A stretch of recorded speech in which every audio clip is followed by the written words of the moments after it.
안녕하세요 여러분, 영어의사 알렉스입니다. 이번 영상에서는 요즘 큰 문제가 되고 있는 우한폐렴에 대해서 이야기해 볼게요. 요즘 뉴스나 유튜브가 우한폐렴에 관한 내용으로 가득 차고 있죠. 저도 저희 병원에서 우한폐렴 관련한 이메일을 벌써 받았습니다. 미국 병원들에서도 이 우한폐렴을 꽤나 심각하게 생각하고 있고 이미 준비하고 있습니다. 어떻게 하면 이 바이러스를 피할 수 있을지, 아니면은 이 바이러스는 어떻게 치료가 되는 건지에 대해서 정보가 부족할 수 있는 여러분들을 위해서 우한폐렴, 즉 이 변종 코로나 바이러스를 막을 수 있는 방법과 치료 방법에 대해서 이야기해 볼게요. 우선 우한폐렴에 대해서 간단히 말씀드리면, 우한폐렴은 변종 코로나 바이러스의 한 종류인데 이번에 우한이라는 도시에서 새로 발견이 되어서 우한폐렴이라고 불리고 있습니다. 우리에게 잘 알려져 있는 사스나 메르스도 코로나 바이러스의 한 종류였죠. 우한폐렴 자체에 대해 잘 정리한 영상들이 유튜브에 많은 것 같아서 그 자체에 대한 설명은 간단하게 넘어가겠습니다. 중국에서 많은 정보가 공유되지 않아서 우한폐렴 자체에 대한 정보는 많이 부족한 편입니다. 한 가지 확실한 것은 백신이나 치료법은 없습니다. 치료법은 여느 바이러스 감염 치료법처럼 그냥 증상을 완화하는 방법밖에 없죠. 수분 섭취를 늘리고 기침과 가래가 생기면 거담제를 먹고, 열과 통증에는 해열제와 소염 진통제를, 코 막힘에는 코 스프레이 등을 사용하면 증상 자체는 완화할 수 있습니다. 항상 논란이 되지만 비타민C나 아연 같은 영양제 사용이 도움이 되신다는 분들도 많이 있습니다.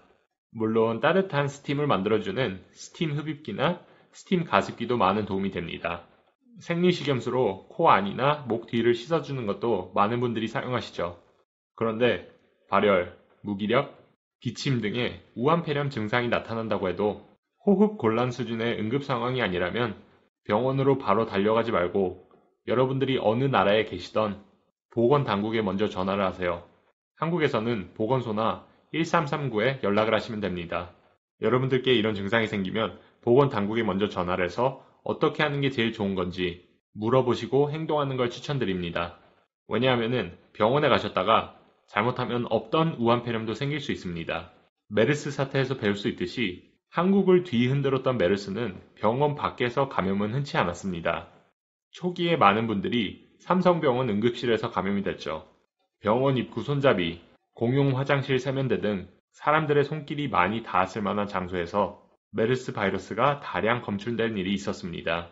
여러분들이 의심 증상이 있다면 보건당국의 답변을 기다리는 동안 기침이나 재채기를 할 때 입과 코를 막아주시고 본인이 만지는 것들을 잘 닦아주세요. 손도 물론 자주 씻으시고요. 증상이 정말 나빠져서 병원에 입원했을 때 치료법이 궁금하신 분들께 말씀드리면, 호흡 곤란이 오면 산소 마스크나 인공호흡기가 필요할 수도 있습니다. 스테로이드나 기관지 확장제를 사용할 수도 있고요. 바이러스성 폐렴이 세균성 폐렴으로 진행됐을 가능성도 있기 때문에 증상이 호전되지 않거나 세균 감염이 의심되면 항생제를 투여할 수도 있습니다. 만약 쇼크 증상이 오면 혈압을 유지하는 약을 투여해서 장기에 피가 잘 돌 수 있도록 합니다. 이런 치료 방법들은 바이러스 때문에 문제가 생기면 그 증상들을 완화하는 방법들입니다. 결국 바이러스 자체와 싸우고 완전히 없애는 건 우리 몸의 면역 기능이기 때문에 약으로 바이러스를 완전히 없앨 수는 없죠. 이제는 예방법에 대해서 말씀드릴 텐데요. 만약 여러분들이 만성 질환을 앓고 있거나 면역 체계에 문제가 있다면 이런 바이러스는 여러분들께 치명적일 수 있습니다.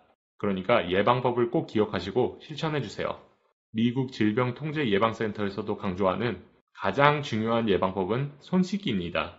손을 물이나 비누로 최소 20초 동안 씻고 안 씻은 손으로 눈이나 코, 입을 만지지 마세요. 몇 가지 더 말씀드리면, 중국에 사는 동물에 가까이 가지 마시고 아픈 사람을 가까이 하지 마세요. 또한 고기와 달걀은 완전히 익혀 드시고 리모컨, 전화기, 문고리 등 다른 사람 손이 닿을 수 있는 곳들은 깨끗이 닦으세요. 사람들이 많은 공공장소에 나가는 것도 웬만하면 피하는 게 중요한데, 특히나 외국인들이 많은 호텔, 공항, 아니면 아픈 사람들이 많은 병원은 피하세요. 코로나 바이러스의 한 종류였던 사스가 창궐했을 때 홍콩에서 사스를 치료하던 의사 한 명이 홍콩 호텔에 묵었었는데 이때 16명을 감염시켰죠. 불가피하게 이런 장소에 나가야 한다면 마스크를 꼭 착용하고, 제대로 된 마스크 사용을 원한다면 미국 기준으로 최소 N95 마스크, 한국 기준으로는 KF94 마스크를 착용하세요. 바이러스에는 잠복기가 있어서 여러분들이 아무 증상이 없다고 하더라도 이런 예방법은 꼭 지키시는 게 좋습니다. 한 가지 더 말씀드리면 이런 전염병이 퍼질 때는 유언비어도 많이 퍼집니다. 과학적으로 밝혀지지 않은 인터넷에 떠도는 정보에 너무 걱정하지 마시고 제가 영상에서 말씀드렸던 예방법 잘 지키시면